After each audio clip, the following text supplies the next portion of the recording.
Allez, on va faire le petit débrief avec les audios pour commencer. On commence avec Fernando Alonso. C'est parti. Course incroyable, vous avez félicité, soulevé Esteban. C'est aussi beaucoup d'émotions pour vous de le voir gagner. Oui, c'est une journée incroyable pour notre équipe, pour Esteban bien sûr, parce qu'une première victoire, vous ne l'oubliez jamais, mais également pour l'équipe. On a été un petit peu malchanceux sur certaines courses. On a eu évidemment des problèmes. Il y a eu des problèmes devant nous, on a eu un peu de chance, mais c'est une première victoire et c'est un magnifique week-end pour nous. Vous êtes 5e, mais vous avez aussi aidé un petit peu Esteban en vous battant pendant très longtemps avec Hamilton pour l'empêcher de remonter. Ouais. Racontez-nous cette Petite bagarre. bataille. Oui, je savais que Hamilton remontait très vite et potentiellement, il aurait pu rattraper les leaders. Donc chaque tour qu'on pouvait garder Hamilton derrière nous, c'était des tours en or pour Esteban. Je me suis défendu très durement. À la fin, ça n'était plus possible parce que mes pneus étaient détruits. Ah ouais, quelle défense d'Alonso. C'était beau la bataille entre les deux. Franchement, on a eu une belle course, quoi. Ça faisait plaisir de les voir se battre en plus comme à la bonne époque, hein, dans les années 2000, 2010. Incroyable bataille entre les deux pilotes. Rien que pour ça, cette course, ça vaut le coup. Allez, Esteban qui vient se faire interviewer. Micro de canal. Très heureux, évidemment. Esteban, vous sentez le champagne, mais quel jour incroyable. Votre vie ne sera plus jamais la même. Comment vous sentez-vous? C'est incroyable, incroyable. On en discutait avec l'équipe que la prochaine meilleure place qu'on avait, c'était la victoire, forcément, parce qu'on avait fait deuxième l'année dernière, mais on ne pensait pas que ce jour allait arriver maintenant. Ça a été parfaitement exécuté, hein. Tout simplement le pit stop, le départ. Voilà, le choix des gommes au bon moment, on a réussi à garder Vettel qui était, je pense, un peu plus rapide que nous derrière. Voilà, c'est incroyable. Ouais, c'est vrai. Je pense que je réalise pas du tout, mais quel moment, je suis tellement heureux, c'est un truc de fou.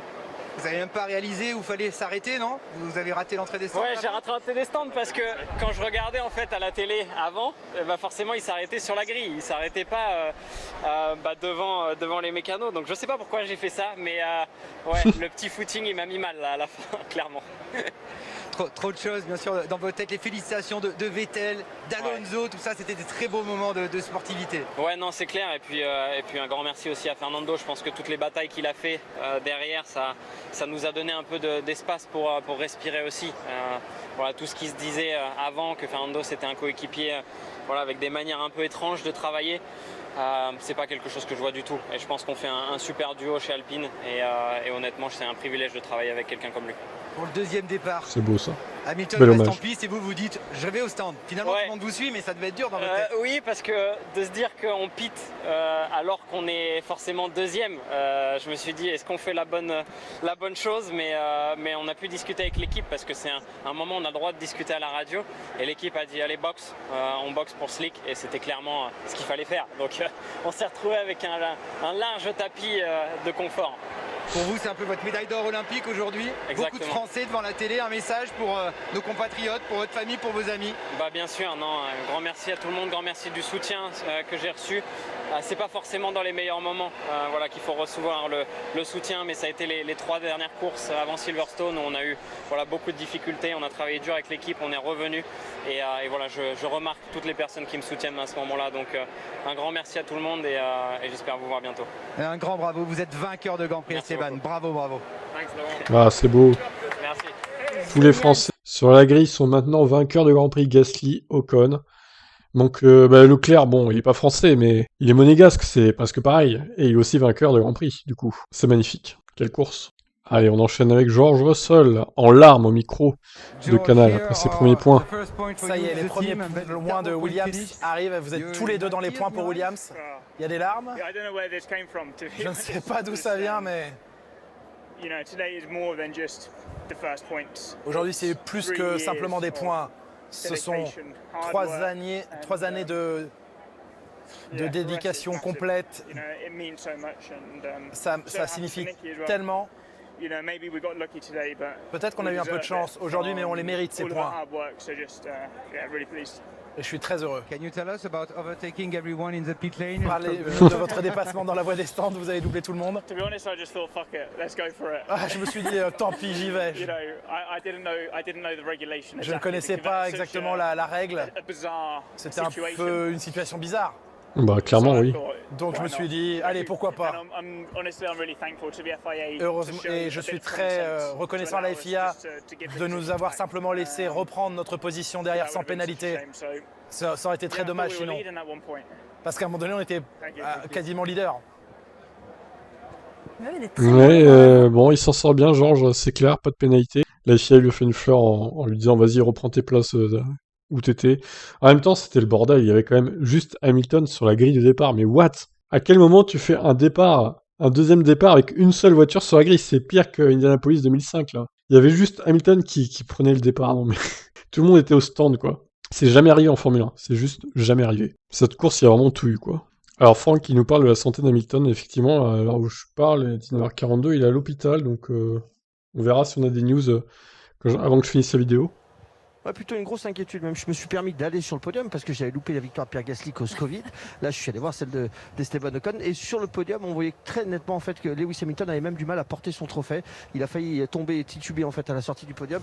Et là, c'est tout simplement Ian Roberts, c'est le médecin légal de la Formule 1 qui est allé le voir pour essayer de voir ce qui se passe à l'intérieur de ce bâtiment, là où il y a la contrôle de la course. Tout simplement parce qu'il ne se sent pas bien, il n'est pas capable de se lever.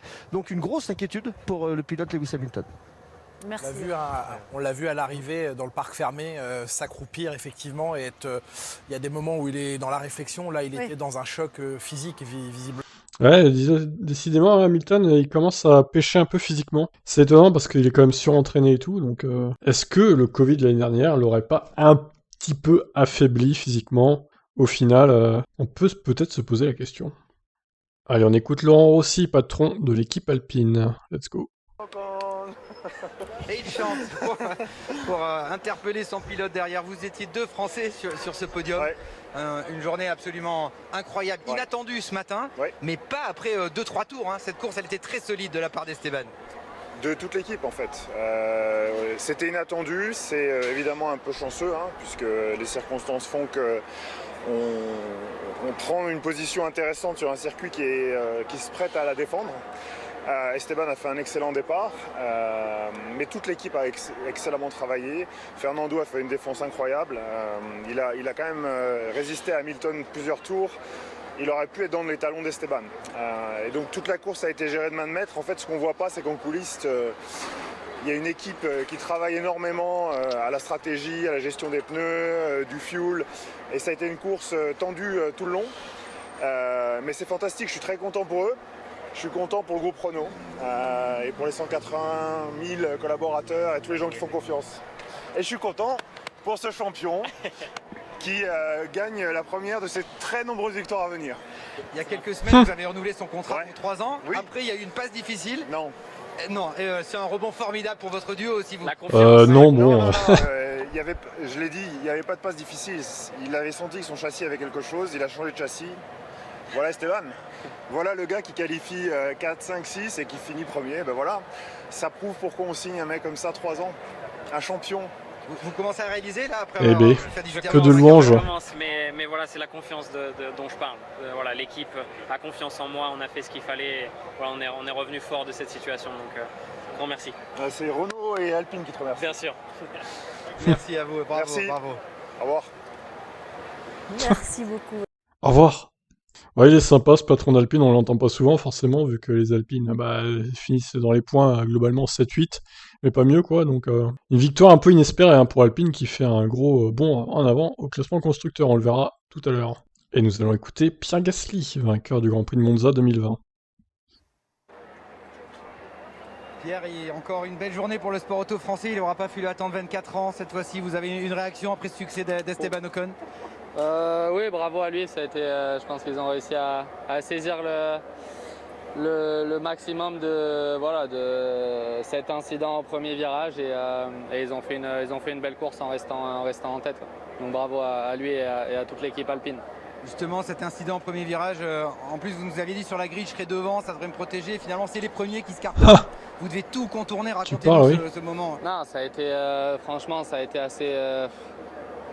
On fait tout pour partir devant. On savait que la 5e place, pour nous, c'était la meilleure chose possible. Et au final, on se retrouve embarqué dans l'accident avec Bottas. J'arrive à éviter, je ne sais pas trop comment, mais je me retrouve dernier après ça. Donc, c'est décevant de faire autant d'efforts en qualif pour se retrouver dernier au bout de 2 tours. Après, je pense qu'on a fait une très belle course. On arrive à remonter 6e, mais bon, c'est sûr qu'en voyant les 2 Alpines, une Aston Martin, une Ferrari, en se qualifiant devant eux, on se dit qu'il y avait peut-être mieux à faire. Mais aujourd'hui, je pense qu'on n'a pas été chanceux avec le départ.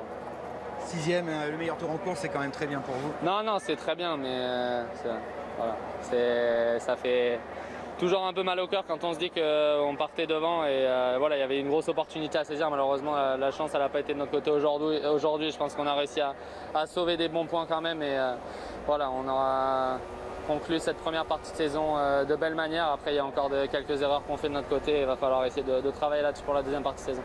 Merci, bravo. Ouais, il remontait il remontrait le replay là avec le départ. Gasly, il évite de justesse Pérez, un gros coup de réflexe de Pierre. Incroyable.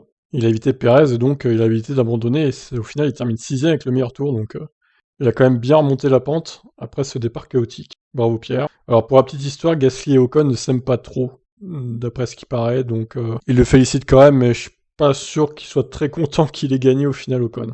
Bon après voilà, c'est leur vie privée, hein. Tous les pilotes ne peuvent pas s'aimer entre eux, hein, c'est sûr. Alors on écoute Max. Max, un point, un départ fou. Parlez-nous du crash et de ses conséquences sur votre voiture. Encore une fois, j'ai été foutu dehors par une Mercedes. Après, j'avais énormément de dégâts sur ma voiture. C'était quasiment inconduisible. Beaucoup de sous-virages, sur-virages. C'est même une surprise de réussir à inscrire un point. Ocon wins, Vettel second. Ocon gagne, Vettel est deuxième, ils prennent des points. Qu'est-ce que vous pensez de la victoire de Esteban? Vous pouvez voir qu'il est super heureux. Je connais ce gars depuis le karting, que ce soit Esteban, Lando, Carlos ou Charles. Tous ces gars sont sur le point où ont déjà gagné une course. Et il y en aura beaucoup d'autres qui viendront. J'espère qu'il va vraiment savourer. Bon, ça va, il est pas trop frustré. On va dire que le fait qu'Hamilton gagne pas la course, ça limite la casse au championnat pour Verstappen. Ça fait 10 points en moins de marqué pour Hamilton, le fait qu'il termine 3e. Donc ça, c'est pas l'hémorragie au championnat. Bon, après voilà, Bottas était pénalisé pour son acte. 5 places sur la grille à Spa, c'est mérité pour le coup. Vu l'attentat qu'il a fait à ce premier virage en Hongrie, c'est lamentable hein, qu'un pilote comme Bottas, qui a quand même beaucoup d'expérience en Formule 1, surtout chez Mercedes, qui fasse de telles erreurs. Pareil pour Stroll, hein, d'ailleurs, qui s'est pris 5 places de pénal sur la grille à Spa. Lui aussi, gros attentat avec son Aston Martin qui a défoncé Leclerc, il n'y a pas d'autre mot. Voilà, ceci étant dit, avant de passer aux déclarations écrites sur Next Gen Auto, en refaisant un petit point sur le classement final de la course, quand même, Ocon devant Vettel, donc Hamilton, Sainz, Alonso, Gasly, Tsunoda, les deux Williams, Verstappen donc, qui prend le point de la 10e place, Kimi Raikkonen, Daniel Ricciardo, Mick Schumacher 13e, Giovinazzi 14e. Course à oublier pour Alfa Romeo aussi, qui avait une bonne opportunité de marquer des points, c'est raté. Tout comme Ricciardo d'ailleurs, qui a été pris dans l'accrochage. Et les DNF, Mazepin qui s'est accroché avec une Alfa Romeo, du coup, ça devait être Giovinazzi me semble, au stand, abandon direct pour le pilote russe. Norris, Perez, Stroll, Leclerc, Bottas, abandon à cause du premier virage, vous l'aurez compris. Alors du coup, comme je vous disais, Bottas 5 places sur la grille à Spa, donc ça c'est fait. En même temps, c'est mérité vu le carnage qu'il a créé. Les commissaires ont déclaré qu'ils avaient pris en considération les conditions de la piste, mais ont estimé que le pilote de la voiture 77 était entièrement responsable de la collision.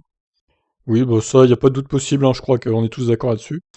Pareil, Stroll, 5 places de pénal, donc très en retard sur son freinage. Le Canadien a freiné très fort et a perdu l'arrière de sa voiture. L'avant a escaladé le vibreur intérieur, légèrement coupé le premier virage et tapé Leclerc. La Ferrari a été projetée sur la McLaren de Ricciardo avant que Leclerc n'abandonne au virage suivant. Un ponton de la SF21 avait été éventré dans l'accrochage avec Stroll et les radiateurs lourdement endommagés. Donc abandon Stroll-Leclerc, Ricciardo a terminé hors des points avec une monoplace endommagée. 5 places aussi pour lui. Alors, il y en avait qui étaient convoqués chez les stewards. Il n'y a pas eu de pénat. Donc Ocon, heureusement, garde sa victoire et Vettel reste deuxième. Ouf, de soulagement. Donc ils avaient été convoqués pour ne pas avoir respecté les procédures d'après-course en oubliant de rentrer, se garer à sa place et en repassant sur la ligne de départ arrivée. Ah, c'est bon, c'est la première fois qu'ils gagnent. Je crois qu'on peut faire une concession pour une fois, quoi.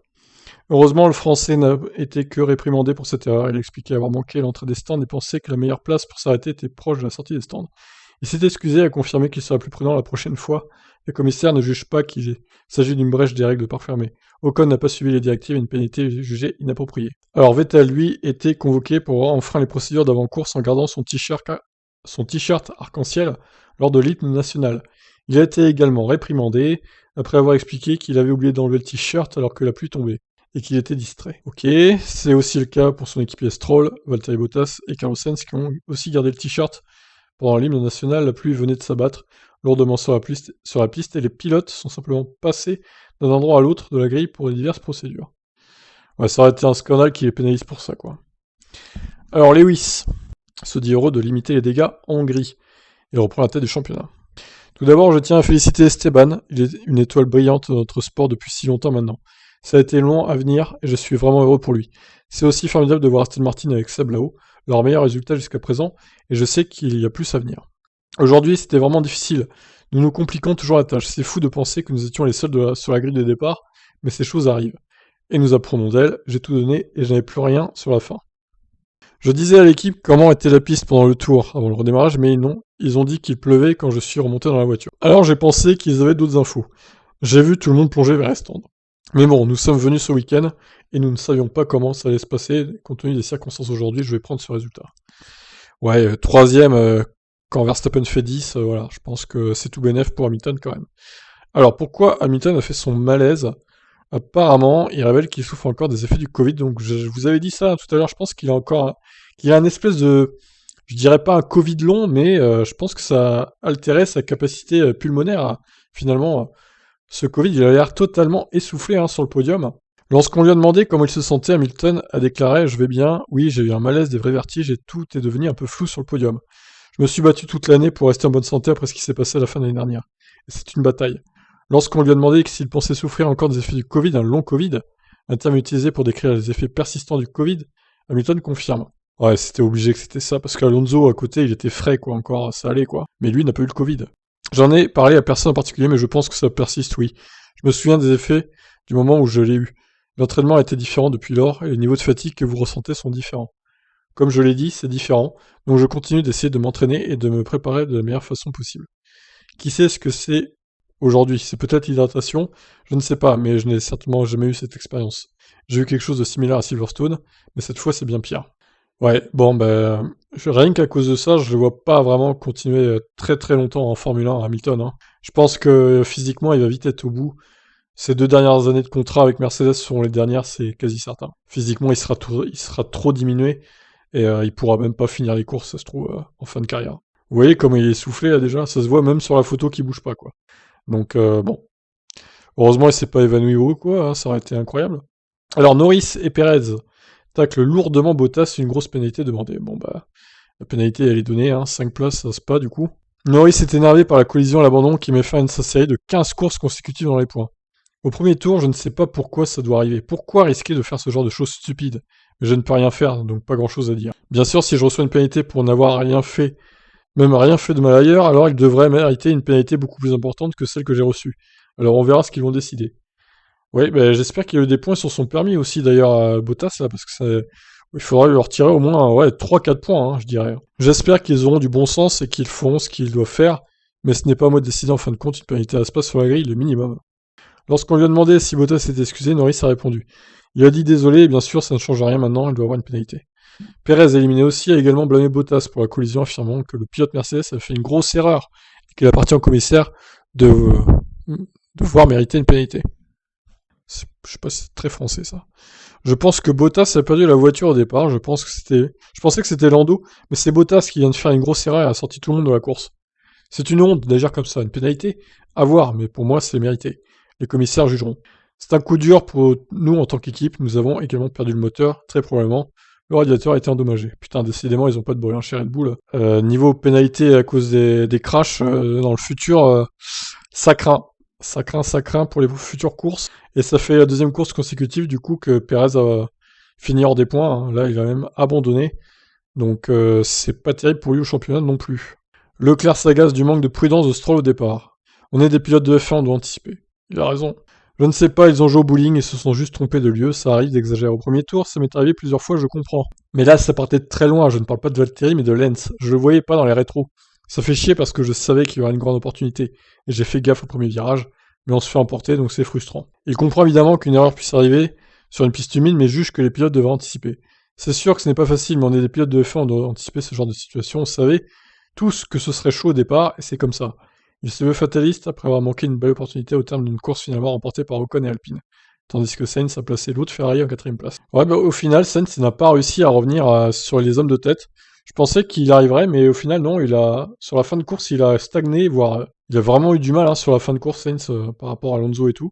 Donc la Ferrari en condition de course n'a pas été très terrible aujourd'hui. Je ne peux pas y faire grand-chose, j'aurais préféré être en course et me battre pour une bonne position. C'est une opportunité de perdue aujourd'hui, et ça fait 2 fois cette année, où il y avait de gros points à la clé. J'étais confiant hier en qualif et j'étais heureux avant la course. J'y croyais, mais c'est comme ça. Alors Vettel, deuxième, déçu de ne pas avoir pu dépasser Ocon pour la victoire, évidemment. J'ai tout tenté, vraiment tout, je me suis excusé envers les gars à la radio. Je suis un peu déçu, c'est logique, mais Esteban n'a pas commis une seule erreur. Ce n'est pas une piste facile pour dépasser. C'est un excellent résultat pour nous, mais quand c'est si proche, vous cherchez toujours la victoire plutôt que la deuxième place. Nous étions très proches d'Esteban en termes de rythme. J'ai tellement poussé pour qu'il fasse une erreur, mais il ne l'a pas fait, bravo lui. Et il n'a pas fait d'erreur non plus d'ailleurs, Vettel. Une course assez propre, hein, franchement. Dommage, l'arrêt manqué pour Aston Martin, 3 secondes 3 je crois, de mémoire, ou 2 secondes 3 pour Alpine. Ça aurait peut-être pu jouer. On ne le saura jamais. Alors Bottas assume son erreur, c'est assez juste de me blâmer. C'est vrai, oui, c'est bien d'assumer son erreur déjà. En même temps, là, le fait de ne pas assumer aurait été un scandale total. Je pense que c'est assez juste de me blâmer, j'ai pris un mauvais départ, j'ai patiné, j'ai perdu l'élan. J'ai mal évalué le point de freinage et j'ai bloqué les roues. J'étais finalement responsable d'avoir heurté Lando. Ça l'a envoyé dans les autres pilotes devant lui. Ce n'est pas génial pour moi et pas génial pour les autres, mais ce n'est pas comme si je l'avais fait exprès. Ouais, bon, certains le pensent quand même, qu'il a fait exprès. Dans le chat tout à l'heure, en live de la course, certains le pensaient. D'ailleurs, vous avez été 457 à suivre le live en simultané, en pic. C'est énorme, c'est juste énorme. L'effet Ocon, je pense, du coup. J'ai gagné 70 abonnés à peu près. Alors sur 400 en pic, c'est pas terrible, mais bon, c'est pas très grave. On poursuivra les lives sur Tip Stories du coup toute la saison. 2022, on verra si je repasse ici sur Tip F1, mais abonnez-vous du coup, lien dans la description. Alors Alonso a ralenti Hamilton assez longtemps pour aider Ocon. Bon, Alonso on l'a entendu tout à l'heure du coup, mais je crois qu'il n'avait pas dit ça. Je ne savais pas si c'était suffisant pour aider à la victoire d'Esteban avec 10 tours de la fin. Nous avons essayé de conserver la 4ème position, mais finalement ça n'a pas été possible. Lewis avait un rythme incroyable dans les derniers tours. Après avoir changé de ligne, il a pu dépasser Carlos un tour plus tard. Ce n'était pas difficile de doubler, il a mis 4-5 tours pour comprendre. Heureusement, Esteban avait assez d'avance. Alors, est-ce que tu insinues que Hamilton est con qu'il aurait pu faire ça avant, Alonso, hein? J'étais à l'extérieur, tout était en désordre.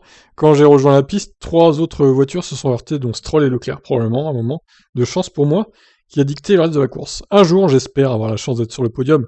Je suis content de marquer les points, de finir 5ème ou 6ème, et je suis super content pour Esteban. C'est un jour qu'il n'oubliera jamais, ce n'est pas que pour lui, mais pour tout le monde à Enstone, il travaille d'arrache-pied, ses résultats ne sont pas faciles à avoir. Nous sommes dans un moment où la F1 n'est pas compétitive pour tout le monde, donc il faut apprécier cette victoire. Ok, Fernando. Verstappen, du coup, qu'on a aussi entendu tout à l'heure, mais il s'en est très bien sorti, donc il parle d'Alonso. Merci à lui pour sa défense agressive, il a certainement empêché Lewis de prendre plus de points, voire de gagner. L'équipe m'a dit qu'il bloquait sur Alonso, alors merci à lui d'être tenace. Cela lui a certainement donné 10 points en moins, et c'est important. J'aurais préféré commencer ses vacances d'une manière différente, bien sûr, mais rien n'est perdu, alors nous continuerons à attaquer. Interrogé sur les bons mots de Verstappen, Alonso répond « Ah, j'ai fait de mon mieux, je pensais plus à Esteban qu'à lui. C'était difficile pour moi de le garder derrière. Mais c'était aussi important pour Max. Il faut qu'on soit neutre dans leur bataille et je ne faciliterai pas plus la tâche à Max s'il se retrouve derrière moi un jour. » Voilà qui est dit, il n'a pas de préférence pour Hamilton ou Verstappen pour le titre. Donc ça c'est plutôt bien. De la part d'Alonso. Ok, on passe à Stroll, qui explique sa trajectoire au départ. Selon lui, il a prise pour éviter le premier crash devant lui. Ouais, je suis pas très sûr qu'il soit très honnête là-dessus, hein. Tout d'abord, félicitations à Seb et à l'équipe pour notre 2e podium de la saison. Tout le monde dans l'équipe a travaillé si dur et je suis heureux pour eux. De mon côté, c'est vraiment frustrant de devoir abandonner si tôt dans la course. Une fois l'incident à l'avant du peloton arrivé, j'ai pris la ligne vers l'intérieur pour essayer d'éviter le contact. Mais j'ai bloqué mes roues au freinage. Dès que cela s'est produit, j'ai su que je ne prendrais pas le virage parce que c'était tellement glissant et délicat. J'ai tout fait pour éviter le contact avec Charles, mais malheureusement, ma course était terminée. Nous allons faire une pause pour nous ressourcer et nous reviendrons plus fort en Belgique. Il commencera assez mal hein, sa rentrée, hein, avec 5 places de pénalité, tout comme Bottas, frustration chez As, qui aspirait les points en Hongrie. Et la seule équipe à avoir le compteur à 0. Ah non, il y a Alfa Romeo les gars. Ah oui non, au classement constructeur vous parlez. Oui, parce qu'il y a Alfa Romeo aussi qui a marqué 0 points en Hongrie. Mais effectivement, oui, du coup, maintenant, Williams a marqué des points et ils se retrouvent les seuls à être à 0, quoi. Donc finir devant une Alfa est quelque chose que nous n'avions pas prévu et partir de la dernière place pour finir 13ème est un résultat plutôt correct pour nous. Nous voulions marquer un point, mais franchement, nous n'avons pas la voiture pour le faire. Néanmoins, c'est une bonne expérience car j'ai pu me battre avec les meilleurs leaders du championnat. Pour moi, personnellement, pour progresser, c'était très bien. Nous savions que ce serait difficile, mais aujourd'hui a été une très belle journée. Et après une journée décevante hier, nous sommes revenus en pleine forme. Terminer cette première moitié de la saison en beauté est très positif pour tout le monde, l'équipe et moi-même. Le fait de pouvoir me battre avec les meilleurs m'a apporté beaucoup d'expérience et je suis heureux d'avoir eu l'opportunité de savoir que je peux jouer des coups dans le peloton. Et oui, ne s'est pas craché, bravo Mick. Alors Mazepin, du coup, qui a abandonné aussi dans les stands, à cause des stands. C'est une course à laquelle je voulais vraiment participer, pas seulement pour moi, mais cette course m'a offert beaucoup d'opportunités et mon équipe a vraiment besoin de ces opportunités. J'ai vu le carnage dans le premier virage et j'ai pensé que c'était notre jour. Puis j'ai roulé sur des débris et l'équipe m'a informé que j'avais une crevaison à l'avant gauche. Je suis rentré et j'ai perdu ma position en piste. Puis je suis revenu au stand et vous savez ce qui s'est passé. Pas de bol, hein, Mazepin. Ce n'est pas la façon dont je voulais aborder les vacances d'été parce que vous voulez tout donner et au moins quitter ce week-end fatigué avec un corps et un cou endolori. C'est un manque de tours, il y a un manque de résultats, c'est très ennuyeux. Je suis sûr que c'est juste un de ces jours qui est juste récompensé plus tard. Bon, bref, Gunther, voilà. Hein. Alors, drama entre Horner et Wolf, pour finir du coup. Attendez, arrêtez tout. Officiel, Vettel risque la DQ au Grand Prix de Hongrie, plus assez d'essence dans son réservoir. Ah! Alors ça c'est ballot quoi. La deuxième place de Vettel au Grand Prix de Hongrie vient d'être mise en doute, car sa voiture contenait trop peu de carburant à la fin de la course. Putain, mais les mecs, ils réagissent que maintenant. Moi, j'ai fait le résultat des pronos et tout. Il est 20h27, les mecs se réveillent que maintenant. Mais what? La course, elle est finie depuis 17h, les gars, quand même. Le délégué technique de la F1 et de la FIA, Joe Bauer, a confirmé qu'il n'avait pu retirer que 0,3 litres de carburant dans l'Aston Martin de Vettel contre le litre réglementaire. Le règlement technique de la F1 stipule les concurrents doivent s'assurer qu'un échantillon d'1 litre de carburant peut être prélevé sur la voiture à tout moment pendant l'épreuve. Vettel a arrêté son Aston Martin en piste après avoir franchi le drapeau damier et regagné les stands à pied. L'équipe était-elle déjà consciente de ce problème potentiel? Elle a été convoquée à 20h20 pour s'expliquer. La peine encourue est une DQ de la course, rien de moins, ce qui fera les affaires d'Hamilton et de tous les autres pilotes qui ont fini derrière. Du coup, il gagnerait 3 points supplémentaires, Hamilton, si c'était le cas, et Verstappen 1 point, vu qu'il ferait 9ème au lieu de 10ème, donc. Bon, écoutez, rien n'est fait. Au pire, s'il y a une décision qui est prise vers 21h, 21h30, je ferai une autre vidéo pour vous apporter cette conclusion à cette pénalité, mais ça paraît quand même étonnant. Hein. D'ailleurs, 20h20, il est 20h29, donc je vais peut-être avoir le temps de vous faire la réponse à cette éventuelle disqualification. On va lire du coup Horner et Wolf, le drama. Alors, Toto Wolff s'est excusé, mais est-ce qu'il va payer la facture cette fois? Le directeur de Red Bull Racing doit encore sortir le chéquier. Ouais, j'avoue, là, je serais lui, je pèterais un plomb, quoi. Hein. Surtout avec les budgets capés. Il faudrait peut-être créer des règles pour les pilotes qu'ils aient pénalité financière à les écuries quand ils causent des crashs, en fait, et rembourser, du coup, l'écurie en question. Je sais pas, faudrait tenter un truc comme ça. Alors, frustrant, en résumé. Horner va tirer clairement pris un mauvais départ et il semble qu'il ait mal évalué son point de freinage pour le virage 1. C'est une erreur de débutant au karting, quand vous essayez de régner trop de terrain. Malheureusement pour nous, la sortie de nos deux voitures est extrêmement frustrant. Wolff s'est excusé, mais est-ce qu'il va payer la facture cette fois? Je suis évidemment certain qu'il n'a pas demandé à Valtteri de sortir nos deux voitures, même si je suis également sûr que ça ne le dérangerait pas de voir ce résultat à la fin. Oui, bon. Les conséquences pour nous sont cruelles pour le budget d'équipe. La FIA doit se pencher là-dessus. Ça va aussi coûter cher à Honda. Il semble que nous devrons installer un nouveau moteur pour Sergio. Les mécaniciens ont fait des miracles pour faire fonctionner la voiture de Max. Ils ont dû redresser les tuyaux de refroidissement. Oh. Oui, et d'ailleurs, attendez, parce que c'est fou là. Parce que Verstappen a changé son moteur, on le rappelle, il a mis un moteur neuf. Donc si en plus le nouveau moteur neuf est de nouveau abîmé, oh là là. Donc malgré les réparations, Verstappen a eu de nombreux problèmes avec l'équilibre de sa voiture. Il conduisait avec une demi-voiture. Tout le côté droit des déflecteurs manquait et il avait probablement moins d'appui que Mick Schumacher. Ah! Ça c'est fait. Petite taille, petite pique envers As. Il a beaucoup de points positifs à retenir avant ses vacances d'été. Nous avons remporté 6 victoires avec le châssis et le moteur les plus compétitifs que nous ayons eu depuis des années, et toute l'équipe est pleinement motivée. Nous allons prendre quelques semaines de repos, nous ressourcer et nous battre pour la seconde moitié de ce championnat. Nous avons déjà connu des batailles serrées pour le titre comme celle-ci, et nous n'abandonnerons rien. La différence de points entre les deux premiers dans les deux championnats est encore très faible. Ce sera une seconde moitié épique cette année, et nous sommes prêts pour cela. Donc Wolff s'excuse auprès de Red Bull et soutient la décision de laisser Hamilton en intermédiaire. Ouais. Pas sûr de...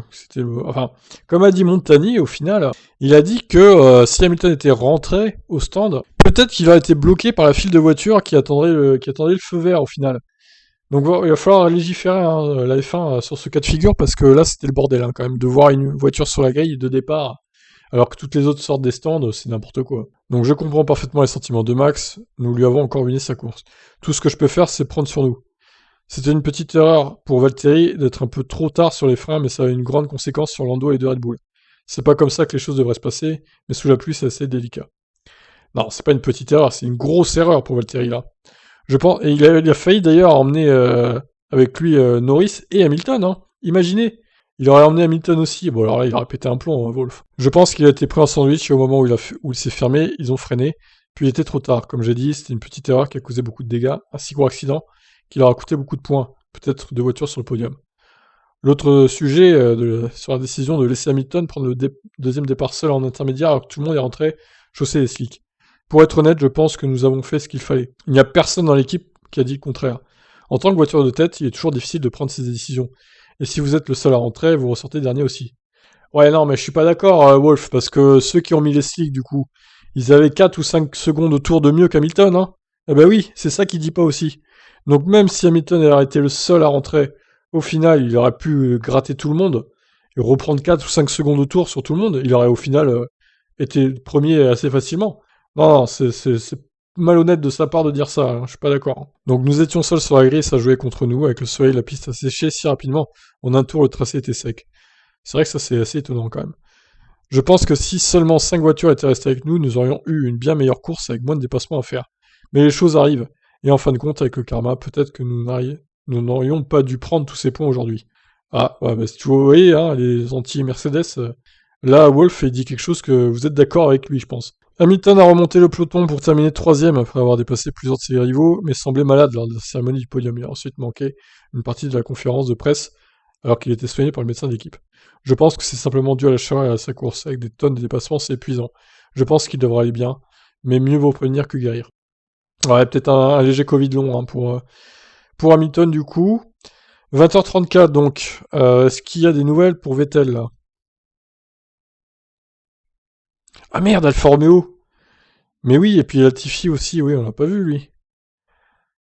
Attendez, j'ai pas tout fait moi. Oh là là là, bah oui. 20h32, je suis pile poil au moment où ils ont mis la news en plus. C'est vrai qu'on les a oubliés un peu, les Williams. Bah non, on va en parler, parce que quand même, Russell, on l'a écouté tout à l'heure, donc on va pas relire sa déclat. Alors du coup, Latifi, c'est un résultat incroyable pour l'équipe, et je suis très heureux pour nous, a déclaré Latifi. Nous frappons à la porte des points depuis quelques courses maintenant, alors avoir les 2 voitures dans les points et remonter à la 8ème place du championnat est incroyable. La course de mon côté était très difficile à gérer. Évidemment, le départ avec le premier virage était crucial. Nous avons eu du mal à nous qualifier hier, alors repartir avec un résultat comme celui-ci est mieux que tout ce que nous aurions pu espérer. Dans l'ensemble, c'est une très bonne façon d'aborder la pause estivale. Et oui, qui l'eût cru, hein? Latifi qui est devant Russell au classement pilote. On va aller voir ça après d'ailleurs, après avoir lu Alfa Romeo. Alfa Romeo hors des points en Hongrie pour l'instant, oui. Enfin bon, 1 point, oui, sur tapis vert, super quoi. Hein. Alfa Romeo, course à oublier, hein, alors qu'il y avait beaucoup de points à prendre. Raikkonen, le début de course était un peu ce à quoi on pouvait s'attendre dans des conditions avec un premier tour mouvementé, beaucoup de choses qui se passent. Nous avions l'air plutôt bien jusqu'à la pénalité, ce qui a probablement compromis notre course. Il y avait un problème avec le système de déclenchement des feux à mon emplacement, et nous avons fini par percuter Mazepin. Ah, c'est lui, d'accord. Jusqu'à la pénalité, nous étions bien dans les points, mais revenir du fond de classement dans le top 10, c'était tout simplement trop dur pour nous. Ah oui, il a une pénalité, c'est vrai que j'avais pas suivi ça, trop concentré sur la tête de course. Pour Giovinazzi, ce n'était tout simplement pas notre journée. C'était une course où nous avons eu la chance de signer un bon résultat. Et nous ne l'avons pas fait, mais c'est comme ça. Avec la pénalité après le deuxième départ, notre course était compromise. C'est difficile de dire quel rythme nous avions vraiment, car j'ai passé beaucoup de temps dans le trafic. Mais quand j'étais dans l'air propre, nous étions plutôt bons, donc c'est décevant de ne pas finir dans les points. Concentrons-nous donc sur notre repos pour revenir en meilleure forme à Spa. Il reste encore beaucoup de courses à venir après les vacances, et nous ne lâcherons pas. Bon, alors, oui, de toute façon, d'ici Spa, hein, je prévois beaucoup d'annonces, que ce soit chez Williams, les annonces de pilotes, hein, je parle, que ce soit chez Williams, Mercedes, Alfa Romeo, AlphaTauri aussi, Red Bull. Bon, Red Bull, on sait tous que Verstappen et Perez vont être reconduits, de toute façon. Pareil pour AlphaTauri, a priori. Mais ouais, on va avoir beaucoup d'annonces, hein, on va avoir des choses qui se débloquent. On va avoir sûrement Russell qui va rejoindre Mercedes pour l'année prochaine. Bottas, où il va aller, bon bah on le saura sûrement, avance pas aussi. Donc voilà, on va avoir pas mal de nouvelles d'ici le Grand Prix de Belgique. Alors les classements du coup. Évidemment, ça nous intéresse quand même, après ce foutoir hongrois. Donc à l'heure où je parle, il est 20h38, il n'est pas encore disqualifié, hein, Vettel, mais à mon avis il va l'être du coup. Putain, il va falloir que je refasse les pronos et tout, quel enfer. La FIA, vous êtes vraiment des incapables. Alors Hamilton qui prend 15 points du coup, peut-être 18, à voir. On refera un point sur le classement au pire, hein, si vraiment Vettel est décu. Donc Verstappen, hein, qui prend 14 points dans la vue par Hamilton, là il a 6 points de retard. Bon, 6 points, c'est pas énorme honnêtement, rien n'est perdu pour lui. Hein. Norris, 3ème, Norris, Bottas, Perez, ça marque 0 points, comme ça c'est réglé. Sainz, 12 points marqués, qui revient au même niveau que Leclerc, du coup, les deux pilotes Ferrari, 80 points chacun. Ricciardo qui marque 0 points, tout comme Leclerc. Vettel qui fait un bond en avant incroyable, 18 points, donc 48 points, il est 9ème. Égalité avec Gasly qui a 48 points également. Ocon qui passe grâce à sa victoire. Alonso, 39 points à 36 pour Fernando, qui marque seulement 10 points, même si pourrait gagner 2 points supplémentaires Alonso suite à la DQ de Vettel. Tout comme Tsunoda d'ailleurs, 6 points marqués pour le japonais. Enfin, il a fait une bonne course, bravo. Et là, c'était piégeux, donc il n'a pas été pris dans le crash, etc. Par contre, il a encore gueulé à la radio qu'on lui dise de laisser passer Gasly, alors qu'il était juste plus lent, en fait, hein, Tsunoda. Donc, tu t'exécutes, voilà, tu laisses passer Gasly, tu gueules pas dans la radio, quoi. Surtout que Gasly a même eu le temps de se réarrêter pour mettre des softs et refaire le meilleur tour derrière. Alors, Tsunoda, il a rien à dire, hein, franchement, là, qui se taise, quoi. Donc, Latifi, 15ème, 4 points, devant Russell. Et les deux pilotes Alfa Romeo. Mercedes donc qui prend 15 points, 10 points d'avance face à Red Bull du coup. McLaren et Ferrari, McLaren qui marque 0 points, mais Ferrari qui revient à 3 longueurs de McLaren. Attention, c'est pas joué hein, pour la 3ème place aussi. Il va falloir pas faire d'erreur hein, maintenant chez McLaren. Bon là, c'est pas trop de leur faute, ils ont été pris dans les dommages collatéraux, on va dire. Alpine ne pourra pas jouer la 3ème place, malheureusement ils sont bien trop loin. Mais là du coup, ils font un bon pas en avant pour la 5ème place du championnat. 35 points marqués. Ils ont quasiment doublé leur nombre de points, hein, finalement. Pas tout à fait, mais presque. Ils ont 9 points d'avance sur Aston Martin qui a marqué 18 points. Et AlphaTauri qui est à 64 points, 2 points derrière Aston Martin. Ça va être très serré pour la 5ème place du championnat cette saison aussi. J'ai hâte de voir comment ça va finir tout ça. Williams 6 points marqués, donc 8ème. Et ils resteront sûrement 8ème, à moins qu'Alfa Romeo marque des points de façon inattendue à une course, ce qui est possible, hein, on ne sait jamais. Et donc Alpha 2 points et As 0 points. Voilà pour le classement, pilote et constructeur. Bon, je vais m'arrêter là, je pense, hein, parce que du coup, le temps qu'on ait la sanction pour Vettel ou pas, on verra bien. Je referai une vidéo si jamais il est effectivement disqualifié. On n'espère pas pour lui, ça serait dur hein, quand même. La DQ pour Vettel, ça mettrait à mal Aston Martin, hein, au classement constructeur aussi, ça serait terrible. Je regarde sur Twitter, du coup, s'il y a des nouvelles, mais non, ça c'est le rapport... oui. La FIA qui suce Mercedes. Un gros débile, quoi. Le gros débile de Twitter de base. Il y a des règles, hein. Après Vettel, effectivement, il s'est retrouvé avec 0,3 litres au lieu d'1 litre. La règle, c'est 1 litre. Voilà, ils ont pas respecté la règle. À eux de mieux gérer leur essence aussi, Aston Martin, voilà. Ils ont voulu trop donner... Alors en plus, c'est con parce que ils auraient pu gérer un peu mieux. Ils pouvaient pas passer au con. Ils auraient peut-être pu gérer un peu mieux, du coup, la conso d'essence. Bon bref, il est 20h43, toujours pas de nouvelles. Moi, je vais publier ma vidéo. Et on se tient au courant, évidemment, pour Vettel. Je réactualise une dernière fois, mais a priori, pas de nouvelles. Voilà, écoutez, j'espère que vous avez aimé cette course. En tout cas, ils ont noté 16,5, les abonnés canal. Moi, honnêtement, j'aurais mis un bon 17, voire un 18. Parce que là, il y avait quasiment tout dans cette course, c'était incroyable. Bon, bah sur ce, je vais m'arrêter là. Bon, je vais aller jusqu'à 40 minutes. On est presque à 30 secondes près, là. Pour arrondir, j'aime bien quand ça fait des controns. Je réactualise une dernière fois, vraiment, si Vettel, du coup, est DQ ou pas. Bon, pour l'instant, c'est pas le cas. Mais à mon avis, je suis désolé de le dire, mais il va être DQ. Hein. Donc, il va falloir que je refasse mes pronos. Il va falloir que je refasse une vidéo pour vous dire qu'il est DQ. Que je refasse un point sur les classements. Il nous emmerde, la FIA. Il nous emmerde, tout simplement. En tout cas, très belle course. Et voilà. Je vous laisse réagir dans les commentaires, comme d'habitude. Allez, bye bye.